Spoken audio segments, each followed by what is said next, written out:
So if you look at the Great Commission, the essence of Christ's command is to raise disciple makers who produce other disciple makers. Christ's command is to reproduce the same outcome with others, to replicate Jesus' disciple-making model with others.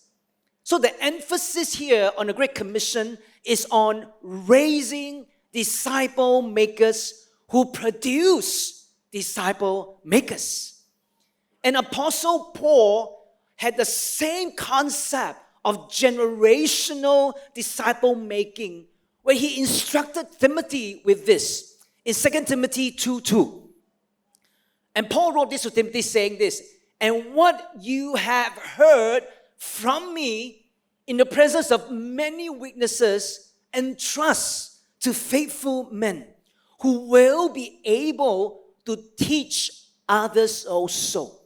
Now, if you look at 2 Timothy 2:2, this one verse has 4 generations of disciple makers. 4. Let me show you right now. It says there, "And what you have heard from me." 2 generations, right, can be seen here from Paul instructing Timothy. 2 generations. "Entrust to faithful men who will be able to teach others also." So Paul then went on to instruct Timothy to entrust God's truth to faithful men, which is the 3rd generation.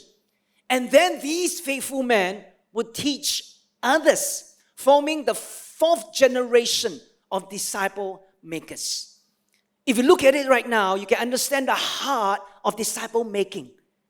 To experience discipleship and then replicate the process with others in disciple making. Now, coming back right now to my earlier comment on why this passage is so often misunderstood. And I use myself as an example. I used to think that the Great Commission was about making disciples. And I realized later that my understanding was not complete. What do I mean by this? You see, if my focus is to make disciples, then the whole intent is to get as many people saved in Christ and help them integrate into the church life and the community among us, right? And the outcome is for them to be rooted and to grow spiritually, to be mature believers of Christ. A big, happy family in the faith community, right? But when I examined the scriptures, I realized that the early church disciples did not stop at being a big, happy, spiritual family among themselves. So what happened is that the early disciples followed what Jesus did and continue with the replication process with others.